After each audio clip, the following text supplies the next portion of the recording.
In this video, we share our full Teklanika camping experience, including RV access details, campground conditions, wildlife sightings, and scenic views deep inside Denali. Cruising down the highway, windows all rolled down, Florida sunshine, we're leaving this town with our cool Nata coach. It's a brand new start on the road to Alaska. Let's follow our hearts from the orange groves to the mountains high. 49 states as the eagles fly by. We'll take the scenic route through valleys and streams, living out our wildest, most electric dream. On the road to Alaska, we're chasing the night. 49 states shining, everything feels right. Canada's calling with winds that sweep free. Together in this journey, just you and me. After a restful but somewhat wet 5-day stay at Reilly Creek Campground here in Denali National Park, we now begin preparations for part 2 of our return to Denali adventure. We have a reservation at the Teklanika Campground, 30 miles into the park. Like Reilly Campground, this is strictly dry camping, but much deeper into the wilderness of Denali National Park. We can expect to possibly encounter grizzly bear, black bear, moose, elk, wolves, ptarmigan, Dall sheep, fox, and of course, mosquitoes. To get to Teklanika, we will be permitted to drive the Cool Nana coach past the Savage River checkpoint and on to the Tech Campground, as it's known, located at milepost 29. Once there, the only transportation we can utilize, besides our own 2 legs or a bicycle, is the Denali Park bus. Our toad, Equinox, must stay behind at the Reilly Creek day-use parking lot while we're away at Tech. While Reilly Creek has a great camp store with grocery essentials, shower facilities and bathroom, a complete coin-operated laundry facility, Wi-Fi, and a free shuttle bus to the visitor center, Teklanika offers an informative camp host, bathroom, an artesian well from where you can pump some drinking water, and peace and serenity. Oh, and the occasional wildlife touring through the campground, including bears and all the other assorted wildlife previously mentioned, including the Alaska state bird, the mosquito. Our Cool Nana coach affords us solar power with lithium batteries, full bathroom, Starlink satellite internet connectivity, and cell service, as well as heat. Yes, even in the midsummer, it gets quite chilly at the high altitudes of Denali. So we've brought all the amenities of home with us. Today is day 4 here at Reilly Campground, and we have lots to do. It's raining on and off, and somewhat cold today, so it's a good day to catch up with the necessary preparations for this next stage of our Denali adventure. Our friends Carla and Eric Granholm are the Reilly Creek camp hosts. We met them here in 2022 and became friends on Facebook. They stopped by to say hello and have a nice chat.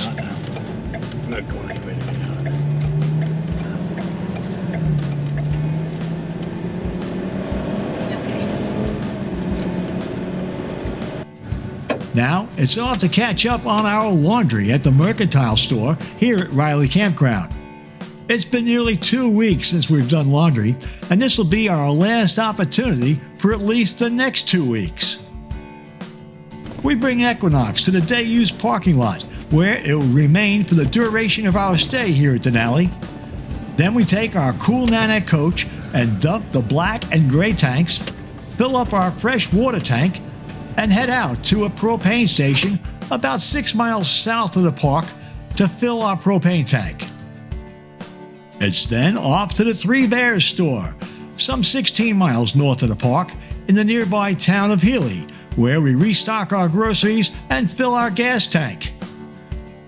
We believe we are fully prepared for a 4-day adventure at Teklanika Campground and enjoy our final night here at Reilly Creek.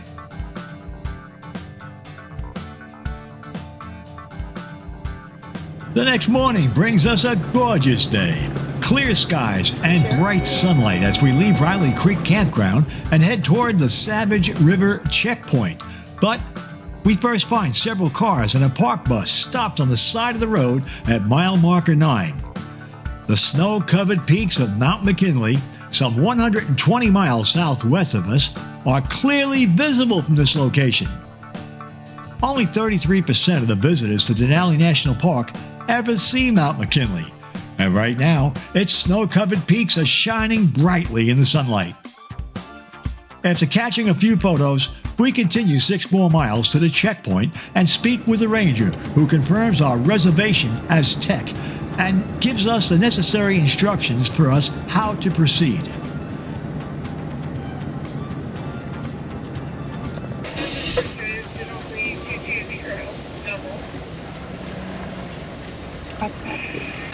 And then just leave this up here until you're like out of the park.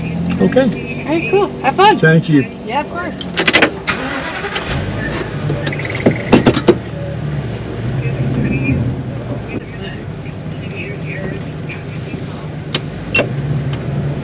We are allowed to drive our RV to the campground and no further, and cannot use it other than to leave Denali.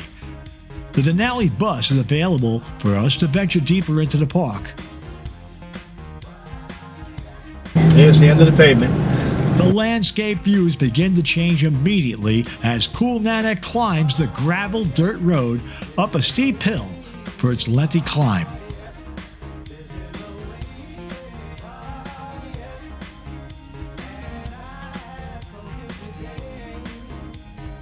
At the top, we spot one of the Denali buses has blocked the road. He's done this to allow his passengers an opportunity, and we too, to view an adult elk grazing a few hundred yards off the road. Wow, what a photo opportunity. Could be a caribou.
A small flock of ptarmigan decide to cross the road, so we stop to avoid interfering with them. A ptarmigan is a medium-sized game bird belonging to the grouse family. These birds are known for their feathered feet and are native to cold climates in North America and Eurasia. There are 3 main species: the willow ptarmigan, the rock ptarmigan, and the white-tailed ptarmigan. They are adapted to live in harsh, snowy environments, changing their plumage color with the seasons for camouflage.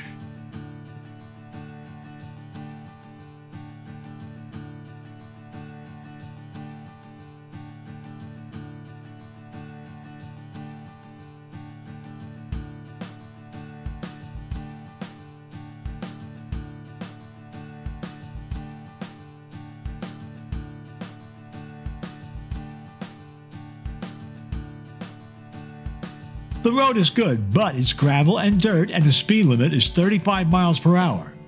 It's 15 miles to our destination, but slowing down and stopping occasionally for the magnificent views is somewhat time-consuming.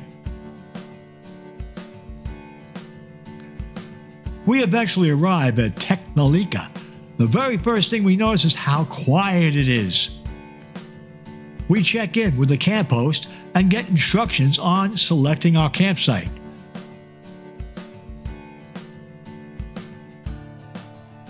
There are plenty of campsites available, and we have our choice of selecting one that fits our needs and appeals to us.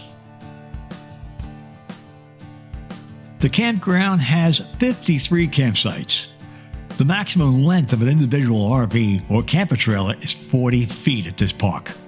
The combination length of a vehicle and trailer combination may exceed 40 feet, but each individual vehicle component may not exceed 40 foot on its own. A trailer and tow must be integral to the camping experience. An example of a permitted combination would be a truck pulling a camper trailer. Conversely, a car being towed behind an RV would not be considered integral, and therefore the car must be left at the park entrance. We select a site that's near the restroom facility, camp host campsite, and somewhat close to the Denali Park bus stop. The bus is the only permissible mode of transportation other than hiking or bicycling, so close proximity to the bus stop is a plus, especially given the fact that grizzly bears are in the area. We are at the deepest point of the park where camping is allowed. Bear, moose, elk, and wolves are reportedly prominent in the area, including within the campsites. We will be here for 4 days and nights, keeping in mind that the average day here is 18 to 20 hours of daylight. So it's almost equivalent to camping and touring in the lower 48 to 8 days duration, provided we make advantage of the extra daylight hours, as we plan to. We no sooner set up camp and head out to the bus stop for a ride to the East Fork to hike out to the Polychrome Overlook, a roughly 6 or 7 mile distance from East Fork. At the sheltered bus stop, a couple passing by on their bicycles apparently recognizes us and stops to say hello, saying, "You guys are Golden Anniversary, aren't you? We watch your YouTube videos." Well, I wish we had noted their names, but we failed to. Maybe if they see this video, they will make a comment below in the comment section so that we know who it was we met on the Teklanika bus stop. Located just past the broad valleys and braided rivers of the Toklat River, Polychrome Overlook at mile marker 45.8 is one of the most breathtaking stops in Denali National Park. Polychrome Valley and Overlook is only accessible by foot right now since the road has been destroyed by a landslide back in August of 2021. The national parks have decided to construct a bridge to bypass the ongoing slide area, since climate change has caused the rock-hard tundra to melt and give way under the tall mountain, resulting in an ongoing landslide. But completion of the bridge is estimated to be 2 to 5 years, so we have decided we will make the journey anyways to see one of the greatest landscape views Denali has to offer. We have longed to see Polychrome Valley, having heard about it during our first trip to Denali back in 2022, and researching it the past couple of years, and we are more than excited to see it. The name Polychrome literally means many colors, and it perfectly describes this region. The surrounding hills and mountains are layered with a vibrant mosaic of views from reds and oranges to greens and golds, created by volcanic rock and sediments that weather into striking color bands across the landscape. These intense natural patterns, especially visible in summer and fall light, make this area one of the most visually stunning vantage points along the park road. The bus takes us to the end of the road at East Fork. It wasn't meant to be. The road is closed, and I mean closed. No one is permitted to the site as construction crews are working earnestly, having only a few months of good weather during the year and cannot be disturbed by tourists. Well, our best laid plans went awry. Yeah. We had planned for months to hike up that roadway there, about 2.5 miles, to where the big landslide had occurred. we wanted to see the Polychrome Valley. It's a valley, of course, mountains, but lots of exciting color with the copper tones, the silver tones, the white snow, the green. It was all there. But you can't get there from here. We were going to hike up. They closed the road. We were going to hike up the 2 miles to the beginning of the landslide where we could see a portion of the Polychrome Valley. But as we got off the bus and crossed the bridge here at the East Fork, we were informed you can't go up the road anymore. And there was a big sign also. There was a big sign, in case I couldn't read. So that didn't work out. We then decided, I decided, we would hike along the riverbed. And the riverbed is right over here. Oh, let's see if I can get it in here. There's your riverbed. It's the East Fork of the Toklat River. And quite a bit of water running through it right now. This is bear country. There were signs warning us about the bears. And as you can see, I'm well equipped. I got my bear spray.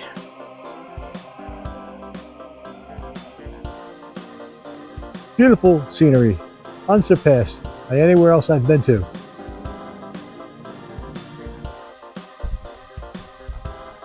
So Jane, what do you think of this river bed here, riverway? Beautiful. River bed, you guess you call it. I don't know, I'm stuttering. It's beautiful. I'm kind of upset that we didn't get to do a hike. But it is gorgeous, isn't it? It is, truly gorgeous. I'm glad we got to come down here and look at it. Oh, I'm thrilled that we even got here. But it could have been a lot better had we gotten over that hill right there over your head there, Jane. I know. It's terrible, but that's the way it goes. At least they didn't close this. They didn't close this yet. They closed it when there's bears, so we're lucky. Yes, there's a staircase we climbed down before, and we'll show you that in a few moments, if you can see it in the background there or not. But it's about 90 steps. Jane's favorite is stairs. Isn't that right, Jane? Oh, yeah. You love stairs. Love them. Last time I took you on stairs was what? The Horseshoe Lake hike 2 years ago here in Denali National Park. It sucked. The hike itself was beautiful. The stairs. She doesn't like stairs. I don't like stairs. We've told you that before, earlier in other videos. You don't like stairs. That's right. That's right. No, in any event, we're going to make our way back to the bridge. That was about, what, almost an hour and a half ride in the bus to get here. Yeah. Much longer than I thought it was going to be. And there'll be a bus here in about a half an hour. They'll pick us up, hopefully. It's space available. Yeah. The next exciting thing. But I think we're going to be fine. We'll get back to our campsite. It's been a very exciting day. We saw quite a bit of wildlife. I'll insert a few of the snapshots here. We did get to see Denali once again. Our second trip here, second time we've seen Denali, so we're very lucky with that, wouldn't you say? Absolutely. What do you think about Denali? Beautiful. We saw also on the bus, we saw part of it too. And also all the animals. We saw caribou, we saw grizzly. Can't beat it. This braided river is known to be frequented by moose and grizzly bear that feed in the shallow braided river waters. We'd love to see some wildlife and catch a few photos. Then we spot our target, an adult grizzly, roughly 3/4 of a mile or so further south, foraging in the stream. A full-grown grizzly bear can run incredibly fast in short bursts, reaching speeds of up to 35 miles per hour, making them faster than most humans, even elite sprinters. Despite their massive size, powerful forelegs allow them to accelerate quickly, making them formidable predators and very difficult to outrun. Alrighty, we're going to chop out for a moment here, get our footing all set up, and head on back to the 99 steps, climb up to the bridge, and wait for the next bus.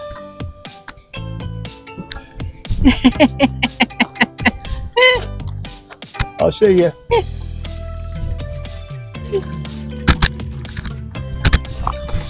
That was my riding companion on the bus. They split Jane and I up on the bus. Something about we didn't look like a good couple or something. I don't know. What do you think, Jane? That was the reason or what? She was a travel nurse from Nome, and she was just spending the day here. Very cool. Is this East Fork? We were here 2 years ago at this very spot. Thank you so much for watching, and we hope to see you all back next week as we continue hiking in Denali National Park on Jane and Steve's Golden Anniversary Adventure Alaska 2.0.